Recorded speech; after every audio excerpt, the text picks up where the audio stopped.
There is a particular moment in a person's life when the noise of the world no longer feels nourishing, and this moment is often misunderstood by those who have never crossed its threshold. I am speaking now of the empath who withdraws, not out of bitterness, not out of fear, but out of a quiet and irreversible inner shift.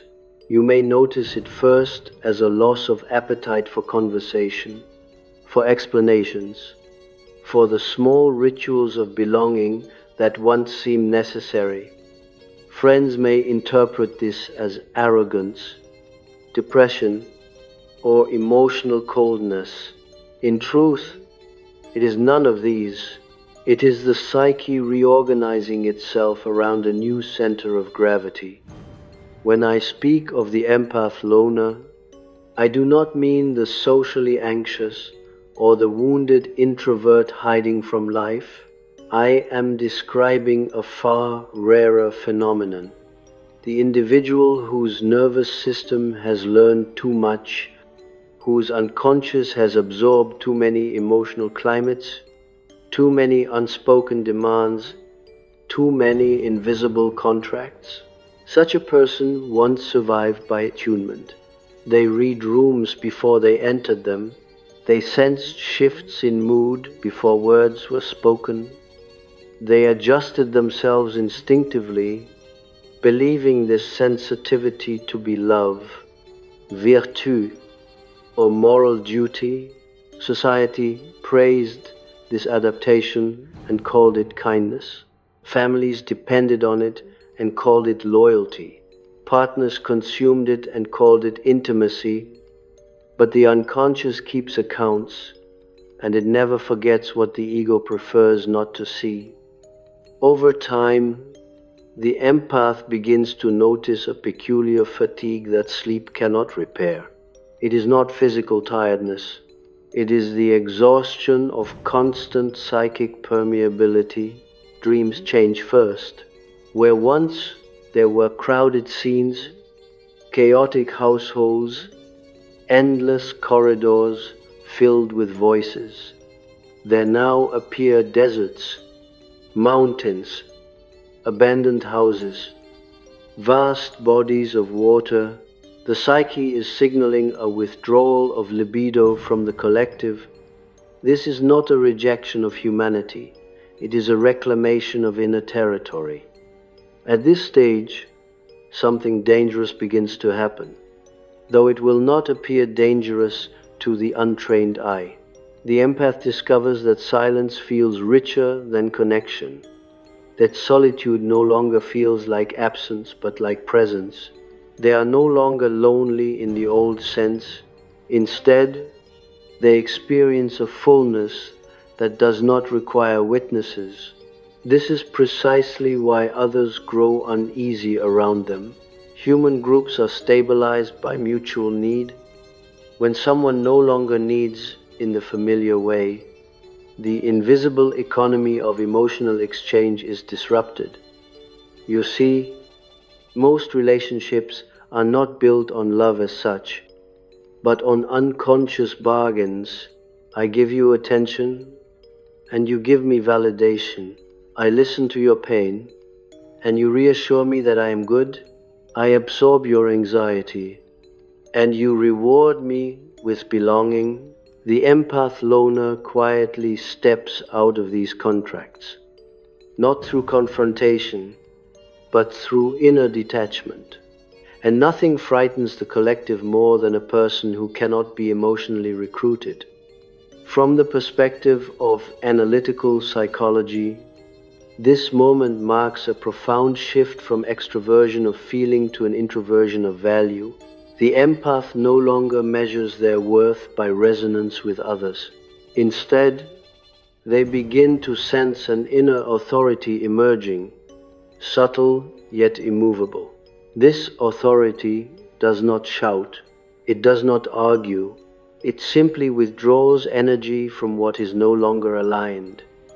To the unconscious of others, this feels like abandonment, even betrayal. though no promise was ever consciously made.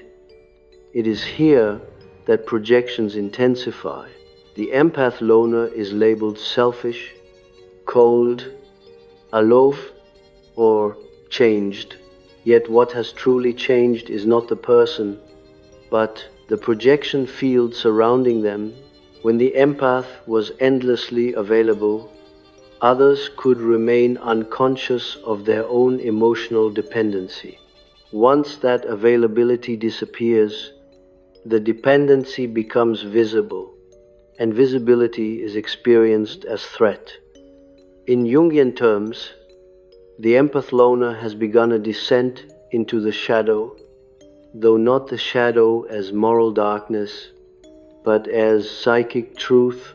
They start to recognize the parts of themselves that were sacrificed in order to be loved, the anger that was never expressed, the boundaries that were never enforced, the instincts that were dulled to remain acceptable. These elements do not return gently. They arrive in dreams as animals, storms, strangers, or figures who refuse to explain themselves. The ego may panic at first, mistaking this return of instinct for danger, but it is precisely this reunion that restores psychic balance. Consider a dream reported by such individuals with striking frequency. The dreamer is alone in a vast landscape. Often at night, there is no fear, only alertness. Somewhere in the distance, a presence is felt, not hostile, not friendly, simply there. This presence does not approach, and the dreamer does not chase it. They coexist in silence. This image captures the essence of the empath loner's transformation. They have learned to tolerate psychic intensity without merging, without fleeing, without appeasing. This capacity is what makes them appear unsettling. They no longer perform emotional labor automatically. They listen without absorbing. They observe without fixing. They remain present without offering themselves as a container for others' unresolved material. To those accustomed to emotional extraction, this feels like rejection. In reality, it is individuation. Individuation, as I have often emphasized, is not a pleasant or socially rewarded process. It separates the individual from the herd, not by superiority, but by necessity. The psyche demands it when adaptation to the collective has gone too far. When the soul has been bartered for harmony, the empath loner is not becoming antisocial. They are becoming whole, and wholeness does not beg for company. There is a reason ancient myths place the wise figure in the forest, the desert, the mountain cave. These are not romantic symbols of escape, but psychological representations of inner separation. The empath loner enters this symbolic wilderness not to reject others, but to hear something that was drowned out by constant attunement, their own voice. This voice is not loud, it does not flatter. Often it speaks in images rather than words, but once heard, it cannot be unheard. At this point, friendships based purely on emotional exchange begin to fall away naturally. Conversations feel repetitive. Complaints sound circular. Advice seeking reveals itself as resistance to change. The empath does not judge these patterns. They simply no longer participate. This non-participation is mistaken for superiority. Yet it is closer to neutrality. The empath loner is not above the game. They have stepped off the board. This is why the title warns, beware the empath loner, not because they are cruel or manipulative, But because they are no longer governable through emotional leverage, they cannot be guilted into compliance nor flattered into self-betrayal. They do not need an audience to feel real. In psychological terms, they have withdrawn projections from the outer world and reintegrated them into the self. And this is only the beginning. The most misunderstood aspect of this transformation is the loss of the need for friends. As the word is commonly understood, friendship, in its healthiest form, can survive this shift. But many relationships wear the mask of friendship while feeding on unconscious dependency. These cannot survive individuation. When the empath stops offering their nervous system as a communal resource, such bonds dissolve, often accompanied by resentment and moral accusations. Yet, internally, something extraordinary occurs. The psyche becomes quieter, but also more vivid. Dreams grow more symbolic, less literal. Creativity may surge, not as performance, but as necessity. The empath loner discovers a capacity to sit with inner tension without immediately discharging it through conversation. This containment is a form of power. Though it feels nothing like dominance, it is the power of not leaking. In this state, solitude is not isolation. It is alchemy. The raw materials of the psyche, once scattered across relationships, are now held within the vessel of the self. Old wounds surface, not demanding immediate healing, but recognition. The empath no longer rushes to resolve them for the sake of functioning. They allow them to exist, to speak, to inform. What others call loneliness, the psyche experiences as coherence, and this is why the empath loner must be approached with caution, especially by those who unconsciously seek to be mirrored, soothed, or saved. The empath loner does not rescue. They reflect only what is real. In their presence, illusions collapse quietly. Emotional theatrics fall flat. What remains is substance or nothing at all. Many will turn away at this point. A few will stay, not because they are needed, but because they are capable of meeting another human being without extraction. These rare connections are not loud. They are not constant. They do not demand proof. They exist in rhythm with distance and return, much like breath. If you recognize yourself in this description, understand this. You are not becoming less human. You are becoming less usable, and the collective will always confuse these two states. The danger of the empath loner is not what they do, but what they no longer do. They no longer explain themselves endlessly. They no longer translate their inner world into socially digestible fragments. They no longer apologize for their depth, their silence, or their absence. This withdrawal is not passive aggression. It is psychic sovereignty. In the next movement of this inquiry, we must descend further into the archetypal dimension of this shift, into the shadow reactions it provokes in others, and into the profound reconfiguration of love, power, and intimacy that follows when the empath truly no longer needs friends in the old sense. When the empath withdraws further into this new interior landscape, something subtle yet decisive occurs in the unconscious field between them and others. The old signals no longer transmit in the same way.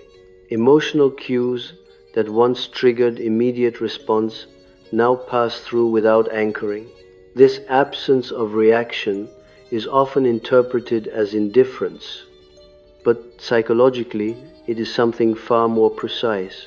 It is differentiation. The empath loner is no longer fused with the emotional weather of those around them.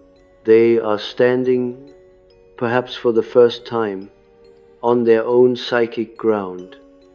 This shift activates archetypal material not only within the individual, but in the collective psyche that surrounds them. Every culture, every family system carries an unspoken expectation that those who can feel deeply must feel for others first. When such a person stops fulfilling this role, they unconsciously step into an archetype that disturbs the group. They resemble the hermit, the seer, the outsider who knows something without explaining it. And as myth teaches us repeatedly, the one who sees too clearly is rarely welcomed. At this stage, the empath loner often reports a strange phenomenon. People begin to reveal themselves more openly in their presence. Sometimes, with startling speed, confessions appear unsolicited.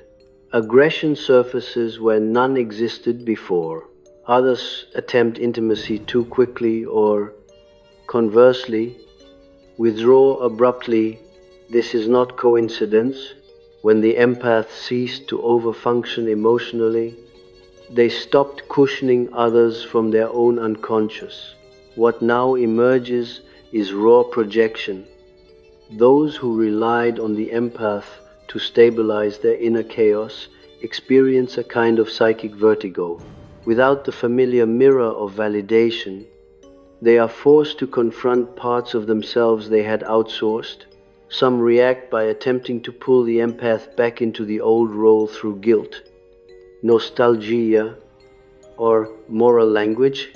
Others respond with devaluation, insisting the empath has become selfish or unrecognizable.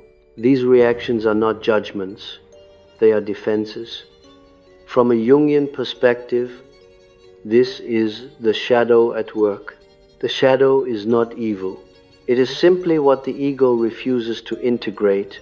When the empath loner no longer absorbs emotional excess, the excess returns to its rightful owner. The discomfort this creates is often displaced outward. The empath becomes the screen onto which frustration, envy, and fear are projected. This is why withdrawal often provokes conflict even in the absence of confrontation. Internally, however, the empath is undergoing a profound restructuring of libido. Energy once spent monitoring others is now available for inner development. This can feel disorienting at first.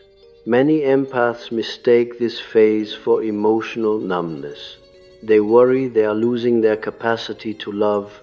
In reality, they are losing compulsive attachment. Love that arises from necessity must dissolve before love that arises from choice can exist. Dreams during this phase often contain powerful symbols of thresholds and guardians, doors that will not open unless approached alone, bridges that collapse under the weight of companions, animals that accompany the dreamer for a time and then vanish. These images express a psychological truth. Certain stages of individuation cannot be shared, not because others are unworthy, but because the task itself demands solitude.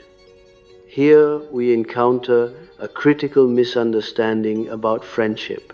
Most people assume friendship is a permanent state of emotional availability, yet psychologically, true friendship respects rhythm, distance, and transformation.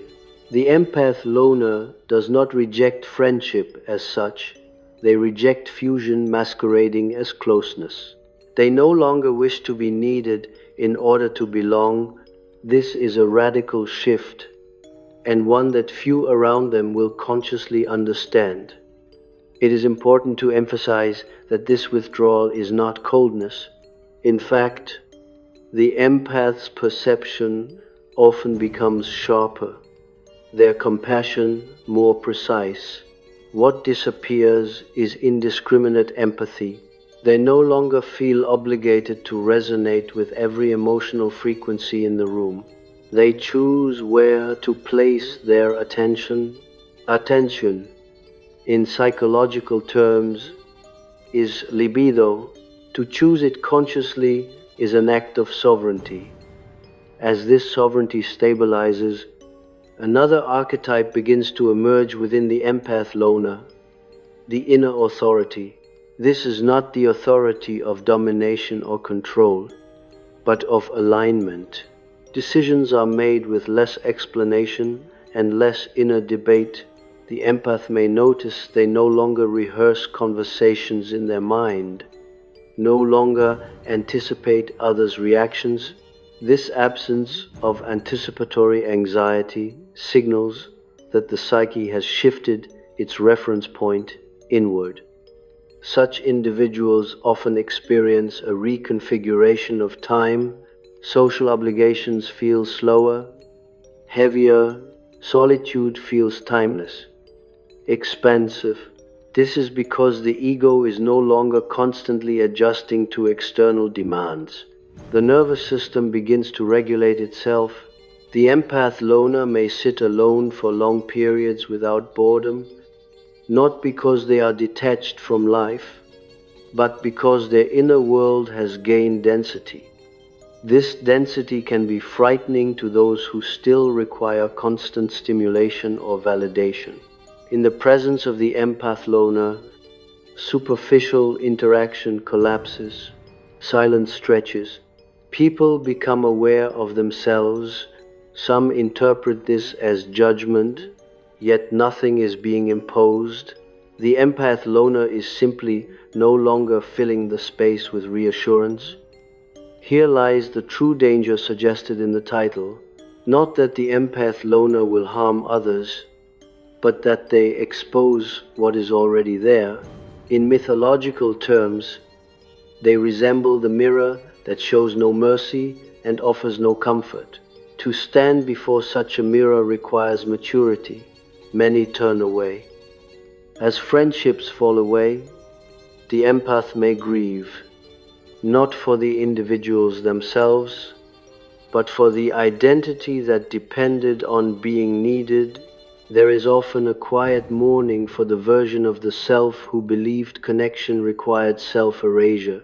This grief is essential. Without it, the psyche cannot move forward. Individuation demands the death of roles that once ensured survival.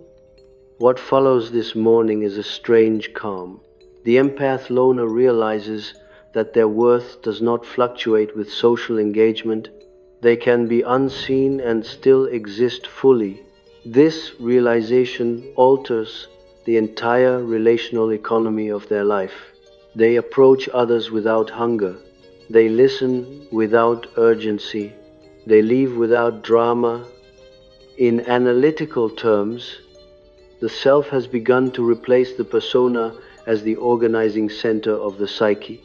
The persona, once built around empathy and availability, loosens its grip. This does not make the empath less adaptable, but more selective. Masks are worn when necessary, but they are no longer mistaken for identity. At this point, relationships that do form are different in quality. They are often fewer, quieter, and strangely resilient. They do not require constant affirmation. They tolerate absence. They survive silence. Such connections feel almost uncanny to those accustomed to emotional intensity. Yet they are rooted not in need, but in recognition. The empath loner begins to sense that aloneness and relatedness are no longer opposites. They can be alone without closing their heart. They can be with others without losing themselves. This paradox marks a significant milestone in psychological development, but this state also carries risk. Without awareness, the empath loner may harden, mistaking detachment for wisdom. Jung warned repeatedly that individuation without relatedness leads to inflation. True wholeness does not despise the collective, it simply refuses to be consumed by it. The task is not to sever all bonds, but to allow only those that do not require self-betrayal. In the next movement, we must confront the shadow reactions. This transformation provokes more directly and examine why the empath loner often becomes a focal point for unconscious hostility, fascination, and myth-making in those who encounter them. As the empath loner moves deeper into this altered psychological posture, the reactions from the outer world no longer arrive merely as misunderstandings, but as patterns. One begins to see repetition where once there seemed only coincidence. The same accusations appear in different mouths. The same emotional maneuvers are attempted by people who have never met each other. This is the moment when the individual realizes that what they are encountering is no longer personal. It is archetypal. Whenever a human being steps out of an unconscious role, the collective psyche reacts as if a structural pillar has been removed. The empath loner once functioned as a silent stabilizer. They absorbed tension, translated emotion, softened conflict, and made life easier for those around them without demanding reciprocity. When this function disappears, the system trembles. What emerges is not gratitude, but anxiety. And anxiety, when it cannot be owned, transforms into hostility. Here is where the shadow of others begins to orbit the empath loner with increasing intensity. The shadow does not approach directly, it arrives disguised as concern, critique, humor, or moral advice. People ask, "Are you okay?" Not out of curiosity, but out of discomfort. They suggest therapy, socialization, balance, as if solitude were a pathology rather than a phase of psychological reorganization. What they are truly asking is whether the empath will return to their former usefulness. The empath loner feels this immediately, not through words, but through atmosphere. They sense the subtle tightening in conversations, the pressure to explain, the expectation of reassurance. And here, a decisive choice presents itself. Either they collapse back into the old empathic reflex, soothing the tension by offering access, or they remain still and allow the tension to exist. The latter choice feels unnatural at first. It contradicts years of conditioning. Yet it is precisely this refusal to manage others' emotions that solidifies the transformation. In Jungian terms, the empath loner is no longer identified with the anima or animus projections of others. They are no longer unconsciously embodying what others need them to be. This withdrawal of projection can feel like betrayal to those who depended on it. But psychologically, it is an act of integrity. One cannot individuate while remaining the unconscious property of the collective. At this stage, something curious happens within the empath's own shadow. Aggression, long suppressed in the name of harmony, begins to surface, not as violence, but as firmness. The empath notices a capacity to say no without justification, to leave situations without closure, to disappoint without collapse. This emerging aggression often frightens the ego, especially if it was previously associated with harm or rejection. Yet aggression, in its healthy form, is simply the force that separates one thing from another. Without it, there is no boundary, only diffusion. Dreams may now feature confrontations that never occur in waking life. The dreamer stands silent while others rage, or they walk away from scenes of chaos without turning back. These images reflect the psyche's rehearsal of autonomy. The unconscious is teaching the ego how to remain intact under pressure. What once required explanation now requires only presence. This is also the phase where the empath loner becomes deeply misunderstood in matters of love. Romantic interest from others often increases. Paradoxically, precisely when the empath becomes less available. This is not because of mystery or manipulation, but because emotional independence is magnetizing. Those who are unconsciously seeking completion are drawn to what appears whole. Yet the empath loner senses immediately when desire is driven by hunger rather than recognition. They no longer confuse intensity with intimacy. When such advances are not reciprocated, disappointment often mutates into resentment. The empath is accused of leading others on, of withholding, of being emotionally unavailable. These accusations reveal a painful truth. Many people believe availability is owed when attraction exists.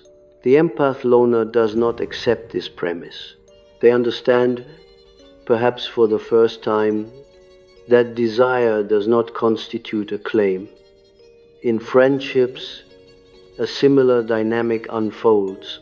Those who once relied on constant access feel destabilized. They test boundaries subtly, then overtly. Invitations become demands. Silence is interpreted as rejection. The empath loner watches this unfold with increasing clarity. They no longer rush to repair what was never mutual. This restraint is often perceived as cruelty, yet cruelty implies intent. What is occurring here is non-compliance. Psychologically, non-compliance is terrifying to those whose identity depends on relational control. The empath loner is not controlling, they are uncontrollable. This distinction is crucial. Control seeks to dominate. Uncontrollability simply refuses to be shaped by external pressure. In mythic language, this is the difference between the tyrant and the mountain. The mountain does nothing, yet nothing moves it. As this stance stabilizes, the empath loner may experience a sense of invisibility. They are no longer the emotional center of groups. Conversations move on without them. Their absence is noticed only when something breaks down. This can trigger old wounds of abandonment. The psyche may whisper that withdrawal leads to irrelevance. Yet, if the empath remains with this discomfort without capitulating, something profound emerges, self-validating existence. This is a radical psychological achievement. To exist without being mirrored is to stand in the self rather than the persona. The empath loner begins to feel real even when unseen. They no longer perform their inner life for consumption. This privacy is not secrecy. It is containment. It protects the psyche from fragmentation. In this containment, a new relationship to meaning forms. The empath loner becomes less interested in consensus and more attuned to inner symbols. Books, art, music, dreams, and solitary walks become dialogues with the unconscious. Answers arise not through discussion, but through resonance. This inward turn can look like withdrawal from life, but it is more accurately a descent into depth. Yet, this descent carries its own shadow. The empath loner may feel tempted to dismiss others as shallow, asleep, or unworthy. This temptation must be watched carefully. Jung warned that individuation can inflate the ego if humility is lost. The goal is not superiority, but integration. The empath loner must remember that their withdrawal was born of necessity, not enlightenment. Others are not wrong for remaining where they are. True maturity allows the empath to hold this paradox, to remain separate without contempt, to be unavailable without hostility, to be whole without isolation. This balance is delicate. It requires ongoing dialogue between ego and self. As the empath loner masters this balance, they become something rare in the modern world, a person who does not need to be needed.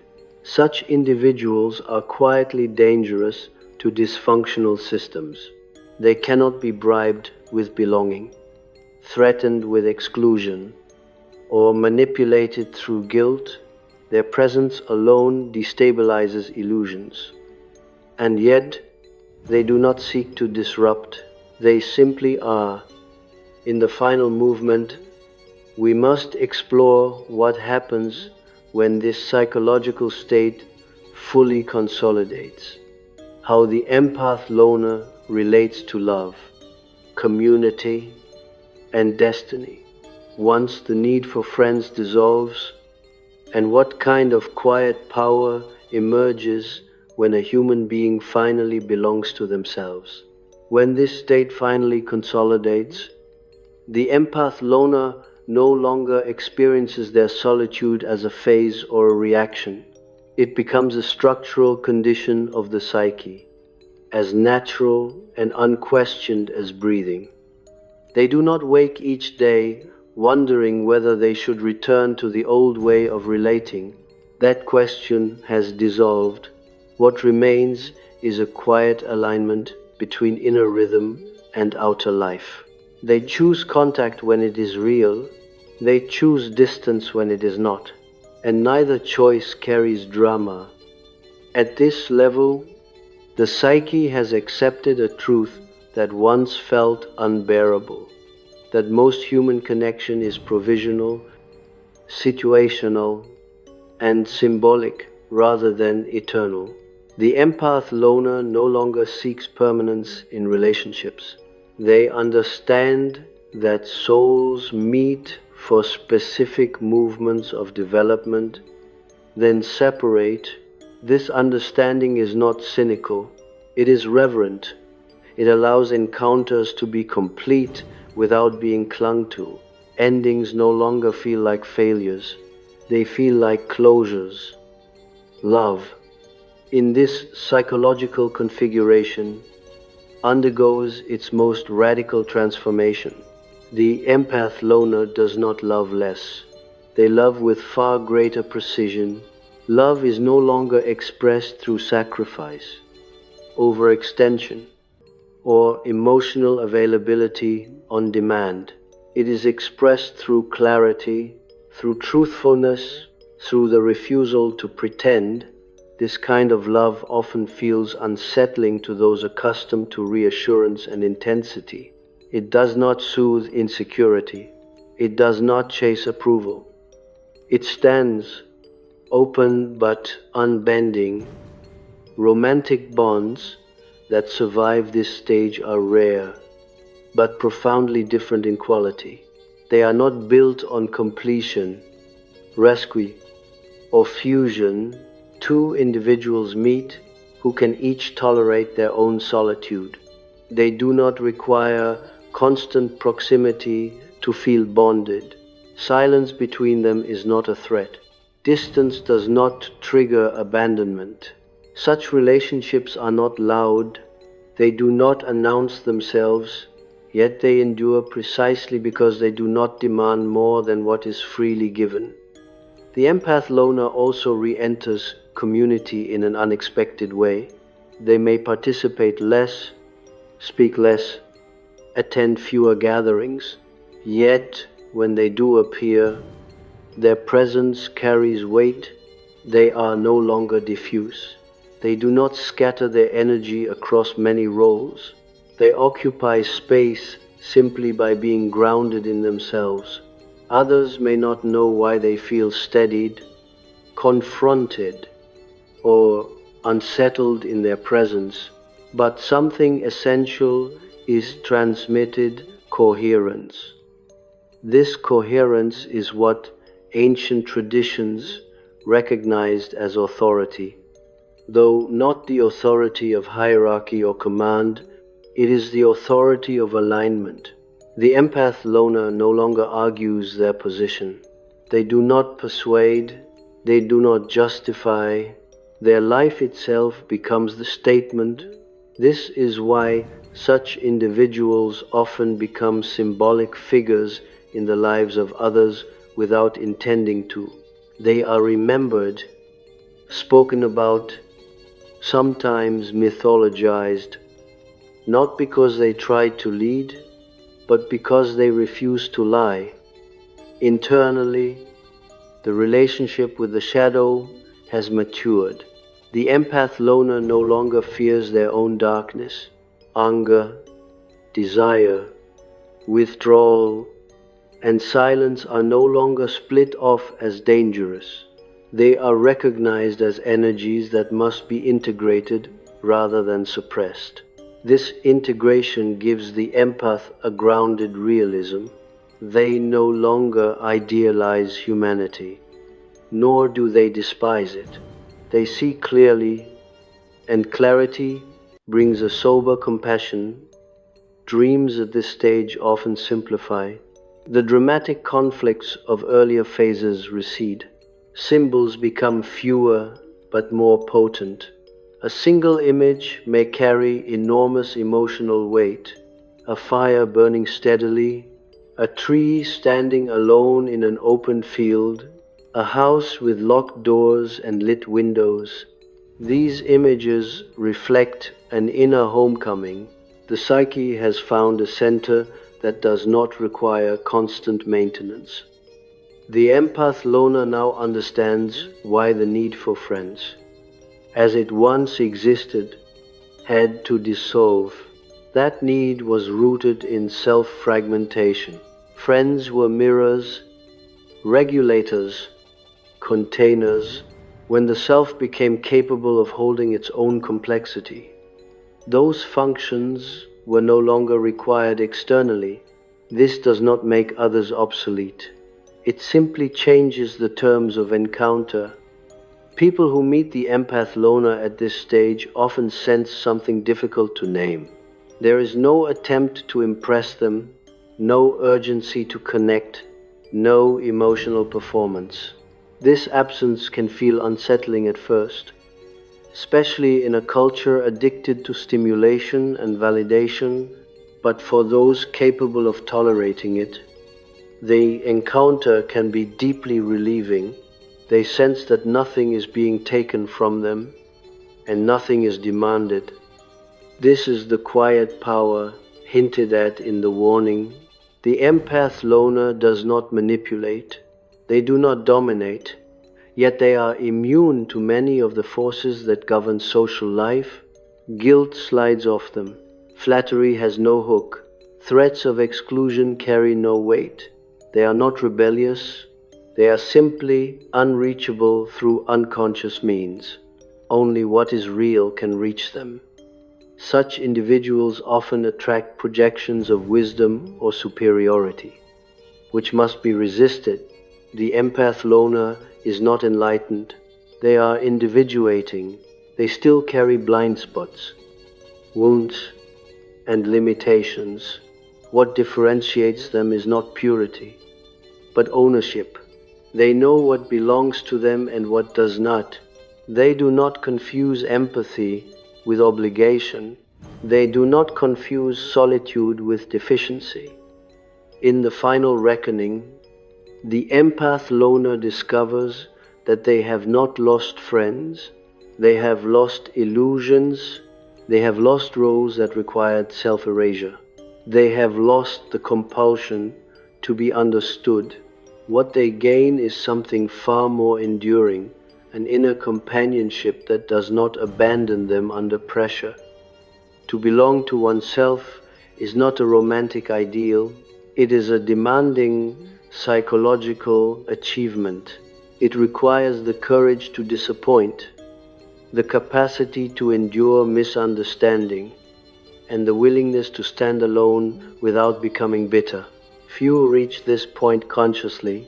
Many circle it without entering. Those who do are often mistaken for cold, distant, or unreachable, but from within, the experience is different. There is a quiet warmth, steady and self-generated, a sense that one's life is no longer being traded for approval. The empath loner walks forward without witnesses, not because no one matters, but because they no longer require permission to exist. And this, perhaps, is the deepest truth beneath the warning. The empath loner does not need friends anymore because they have ceased to abandon themselves. When that abandonment ends, the psyche stands upright. It no longer leans. It no longer begs. It simply is. In such a state, connection becomes possible again, but only on new terms, not as necessity, not as survival, but as meeting. And meeting, when it happens without hunger or fear, is rare, transformative, and quietly sacred. This is the path few recognize, fewer accept, and almost none applaud, yet it is one of the oldest paths of the human psyche, the path of withdrawal, not into emptiness, but into depth, the path of silence that does not isolate, but clarifies, the path of the empath who no longer needs friends, because they have finally learned how to keep themselves